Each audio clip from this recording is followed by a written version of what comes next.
சிம்ம ராசிக்காரர்களுக்கு மே 2026 எத்தகைய ஒரு பலாபலன்கள் நிறைந்த ஒரு மாதமாக சயின்டிஃபிக் வேதிக் அஸ்ட்ராலஜி முறையில் எதையுமே மிகைப்படுத்தாமல் பரிகாரங்கள் அது மாதிரி மூட நம்பிக்கைகள் எல்லாம் போகாமல் ஒரு கிரகமும் ஒரு இடத்துல இருக்கும் பொழுது, ராசி அதிபதி ஒரு இடத்துல இருக்கும் பொழுது, மற்ற கிரகங்கள்லாம் ஆண்டு கிரகம் என்று சொல்லப்படுகிற குரு, சனி, ராகு, கேது, மாத கிரகங்கள் எல்லாம் ஒரு இடத்துலையும் சஞ்சரிக்கும் பொழுது, பயிற்சி பெறும் பொழுது எத்தகைய ஒரு தாக்கத்தை சிம்மராசிக்காரர்களுக்கு மே 2026 கொடுக்க போகுதுங்கிறது துல்லியமாக பார்க்க போகிறோம்.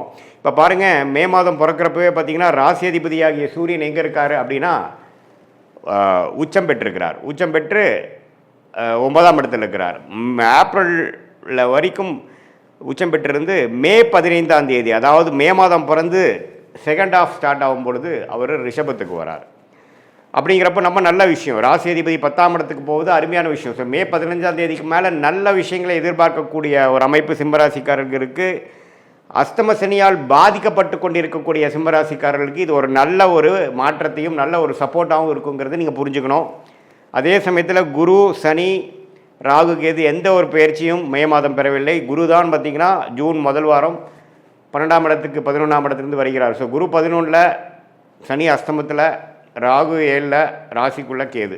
இப்படி ஒரு அமைப்பு இருக்கிறது சிம்மராசிக்காரர்களுக்கு ஒருவித தாக்கத்தை, ஒரு மாதிரி மன அழுத்தத்தை, சில விஷயங்கள்லாம் நமக்கு பிடித்த மாதிரி நடக்காமல் இழுத்து கொண்டு இருக்கக்கூடிய அஸ்தம சனி தாக்கத்தில் இருக்கக்கூடிய சிம்மராசிக்காரர்களுக்கு குரு 11ஆம் இடத்துலேருந்து சில லாபத்தையும் சில கெட்ட நேரத்துலேயும் ஒரு நல்ல விஷயம் நடந்துகிட்ருக்கு சாமிங்கிற மாதிரி போகிற அமைப்பு இருக்குது. அதே சமயத்தில் சூரியன் மே 15க்கு அப்புறம் 10ஆம் இடத்துக்கு போகுது, மிகவும் நல்ல விஷயமாக இருக்குது. அதே சமயத்தில் சுக்கிரனும் பாருங்கள் மே 15ஆம் தேதிக்கு மேலே 10ஆம் இடத்துலேருந்து 11ஆம் இடத்துல போய் குருவோட சேர்றாரு, அதுவும் அருமையான விஷயம். அதே சமயத்தில் புதன் 9ஆம் இடத்துலேருந்து மே 15க்கு மரம் செகண்ட் ஆஃப் ஆஃப் மே மாதம் 10ஆம் இடத்துக்கு போகுது, சுக்கிரனோட வீட்டுக்கு போகுது, அருமை. செவ்வாயும் பாருங்கள் 8ஆம் இடத்துல சனியோட சேர்ந்து பல பிரச்சனைகள் ஏப்ரல் மாதம் கொடுத்துட்டு இருந்த சிம்மராசிக்காரர்களுக்கு செவ்வாயில் 8ஆம் இடத்துலேருந்து 9ஆம் இடத்துக்கு மாறுறார். ஸோ அதுவும் எப்போ நடக்குதுன்னா மே 15 செகண்ட் ஹாஃபில் தான்.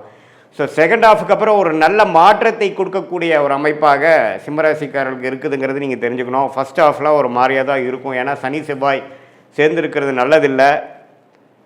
இப்போ சனி செவ்வாய் சேர்ந்து தான் இப்போ பார்த்திங்கன்னா ஏப்ரல் மாதத்தில் இந்த போர்லாம் ஒன்றுமே பிரச்சனைகள் உலகியல் ஜோதிடத்தில் கொடுத்துட்டு இருந்தது. அது சிம்மராசிக்காரர்களுக்கு 8ஆம் இடத்துல சனி செவ்வாய் இருக்கிறனால நம்பவே முதல் 2 வாரம் மே மாதம் கேர்ஃபுல்லாக இருக்கணும், ட்ராவலிங்கில் கேர்ஃபுல்லாக இருக்கணும், உடம்பு உபாதைகளில் டக்குன்னு ஏதோ வலிக்குட்டு விழுந்துருது, பாத்ரூம் போகிறப்போ பார்த்துருக்கிறது, நம்ம எதிர்பார்க்காத இடத்துல ஏதோ சின்ன காயம் படுறது அப்படிங்கிற மாதிரி விஷயங்கள்லாம் வரக்கூடிய அமைப்பு இருக்குது. ஏன்னா 8ஆம் இடத்துல சனி செவ்வாய் சேருவது அவ்வளோ ஒரு நல்ல விஷயம் இல்லை. ரத்த காயத்தை கொடுக்கக்கூடிய அமைப்பு, ஒரு ஆப்ரேஷன் பண்ணக்கூடிய அமைப்பு, அது 10ஆவதுக்கு அஸ்தம சனியாகவே போயிட்டுருக்கிறனால சிம்மராசிக்காரர்கள் ஏப்ரல் மாதம் எப்படி ஒரு மாதிரி ரிஸ்க்காக இருந்ததோ அதே மாதிரி மே முதல் 2 வாரம் கொஞ்சம் கேர்ஃபுல்லாக இருக்கணுங்கிறது கேட்டுக்கொள்ளப்படுகிறது. மற்றபடி மே 15க்கு மேலே கடைசி செகண்ட் ஆஃப், கடைசி 3வது 4வது வாரம் பார்த்திங்கன்னா நம்ம நல்ல மாற்றத்தை கொடுக்கக்கூடிய, இதுவரை சில தொந்தரவுகளும் பிரச்சனைகளும் கொடுத்துட்டு இருந்த சிம்மராசிக்காரர்களுக்கு ஒரு நல்ல முன்னேற்றத்தை, தொழில் முன்னேற்றம், வேலை முன்னேற்றம், நம்ம என்ன மாதிரி விஷயத்தில் இருக்கிறோமோ அதில் சில ரெகக்னிஷன், அதில் சில அச்சீவ்மெண்ட்ஸ், நல்ல டிரான்சிஷன் அப்படிங்கிற மாதிரி விஷயங்கள் பெறக்கூடிய ஒரு அற்புதமான ஒரு செகண்ட் ஹாஃப் ஆஃப் மேவா சிம்மராசிக்காரர்களுக்கு இந்த அஸ்தம சனி மிடில் நடுவில் நமக்கு ஒரு நல்ல அமைப்பு கிடைக்குது. அது ஜூன் மாதமும் தொடரும். சரி, இந்த மாதிரி மாற்றத்தை யார் யாருக்கு எப்படி ஒரு தாக்கத்தை கொடுக்குன்னா, மாணவர்களுக்கு பார்த்திங்கன்னா இதுவரை ஒரு மாதிரி டல்லாக இருந்து பெருசாக ஃபோக்கஸ் இல்லாமல் படிச்சுட்டு இருந்தவங்களுக்கெல்லாம் நல்ல ஒரு ஃபோக்கஸு. அதே மாதிரி முதியோர்களுக்கு உடல் உபாதை, ஆப்ரேஷன்லேருந்து ரெக்கவர் ஆகுறதுல பிரச்சனை, மெடிசன் கரெக்டாக ஒர்க் ஆக மாட்டேங்குது, பேக் பெயின், முட்டு வலி, பெண்களுக்கெல்லாம் பார்த்திங்கன்னா மாதவிடாய் பிரச்சனை, அடிவயிறு கோளாறு, யுட்ரஸ் ப்ராப்ளம், இது மாதிரிலாம் தொந்தரவு கொடுத்துட்டு இருந்ததுலேருந்து கொஞ்சம் மீண்டு வரக்கூடிய, கொஞ்சம் ரெக்கவர் ஆகக்கூடிய ஒரு அமைப்பாக மே 15க்கு அப்புறம் செகண்ட் ஹாஃப் ஆஃப் மே மாதம் கொடுக்குதுங்க. இதுதான் ஒரு பொதுவான ஒரு பலனாக சிம்மராசிக்காரர்கள் எடுத்துக்கணும். பட் மெயினாக துல்லியமான உங்களுடைய பலன்கள், வாழ்க்கை அடுத்து வரக்கூடிய ஷார்ட் டேர்ம் லாங் டேர்மில் எப்படி இருக்குன்னு தெரிஞ்சுக்கணுன்னா உங்களுடைய பிறந்த தேதி, பிறந்த நேரம், பிறந்த ஊரை வைத்து திருக்கணித பஞ்சாங்கத்தில் ஜாதகத்தை போட்டு அதில் நீங்கள் என்ன லக்னத்தில் பிறந்தீங்க, நீங்கள் சிம்மராசியில் உத்திர நட்சத்திரத்தில் பிறந்திருக்கீங்களா, அல்லது மகமா, அல்லது பூர நட்சத்திரத்தில் பிறந்திருக்கீங்களா, எது மாதிரி தசாபுக்திகள் போய் கொண்டிருக்கிறது. தசநாதன் முக்திநாதன் இப்போ நம்ம பேசின கோச்சார அமைப்பில் எப்படி போயிட்டுருக்கிறார், நம்மளுடைய தசாபுக்தியையும் இப்போ சனிப்பெயர்ச்சி குருப்பெயர்ச்சி இந்த மாத கிரகத்தின் சஞ்சாரத்தையும் சேர்த்து வைத்து நாம் பார்க்கும் பொழுது நல்ல ஒரு துல்லியமான வாழ்க்கை பலன்கள், எது மாதிரி விஷயங்கள் நம்ம காத்து கொண்டிருக்கிறது, வேலையா தொழிலா, எப்போ இடம் மாறலாம், எப்போ வேலையை மாற்றலாம், எப்போ தொழில் அபிவிருத்தி பண்ணலாம், எப்போ வந்து கடன் போட்டு நம்ம வந்து அபிவிருத்தி பண்ணலாம், இம்போர்ட் எக்ஸ்போர்ட் பிஸ்னஸ் நல்லா வருமா, வெளிநாடு தொடர்பா அல்லது உள்நாடா,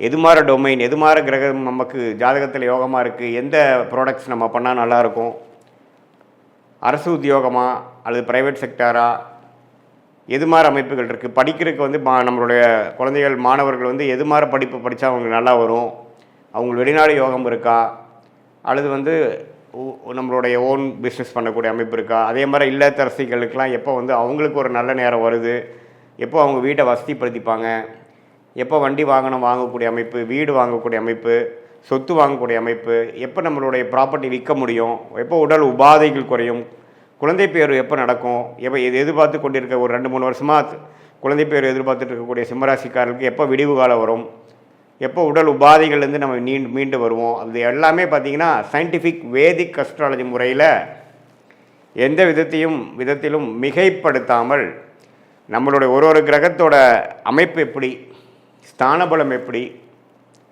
திக்பலம் எப்படி, திருக்பலம் எப்படி, இந்த அமைப்பெல்லாம் நம்மளுடைய ஜாதகத்தில் எப்படி இருக்குது, இப்போ நடக்கக்கூடிய செவ்வாய், புதன், சுக்கிரன், சூரியன் அது போன்ற கிரகங்கள் பெயர்ச்சி எது மாதிரி ஒரு தாக்கத்தை சிம்மராசிக்காரர்கள் கொடுத்து அப்போ என்ன மாதிரி தசா புக்தி அந்தரம் நடந்து கொண்டு இருக்கிறது. தசையை டிவைட் பண்ணால் புக்தி, புக்தியை டிவைட் பண்ணால் அந்தரம், அந்தரத்தை டிவைட் பண்ணால் சூக்ஷ்மம் லெவலில் ஆண்டு கணக்காக, மாத கணக்காக, குவார்டர் கணக்காக 3 மாதமாக எப்படி நமக்கு இருக்குது, எது மாதிரி திசையில் நம்மளுடைய வாழ்க்கை திரும்ப போகிறது, என்ன சாய்ஸ் எடுக்கிறது நல்லது அப்படிங்கிறதெல்லாம் நம்மளுடைய கர்மாவின் வழியில் நம்ம தெரிந்து கொண்டு அதுக்கு தகுந்த மாதிரி வாழ்க்கையில் முயற்சிகளும் வாழ்க்கை சம்பவங்களையும் நம்ம அமைச்சு கொண்டு வேணால் அந்தந்த நேரத்தில் அந்தந்த விஷயத்தை சரியான நேரத்தில் செய்து தேவையில்லாத பொருள் விரயங்கள், தேவையில்லாத சமய விரயங்களை தவிர்த்து நம்மளுடைய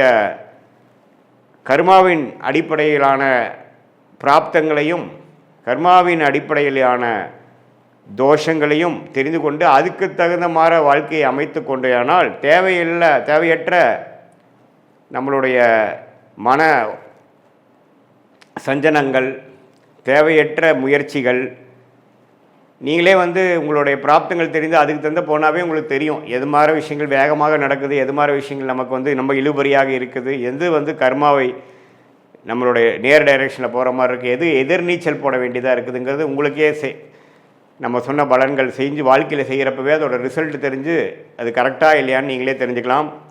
ஸோ சயின்டிஃபிக் வேதிக் அஸ்ட்ராலஜி முறையில் நல்லபடியாக நம்மளுடைய பிராப்தங்களை தெரிந்து அதுக்கு தகுந்த மாதிரி வாழ்க்கையை அமைத்து வாழ்க்கையில் வெற்றி பெற முடியும் என்று சொல்ல விரும்புகிறேன். கடவுள் அருள் டிவியை பார்த்தமைக்க நன்றிகள். மேலும் இது போன்ற தகவல்களை தெரிந்து கொள்ள கடவுள் அருள் டிவியை சப்ஸ்கிரைப் செய்யுங்கள். மறக்காமல் பெல் ஐக்கானை கிளிக் செய்யுங்கள்.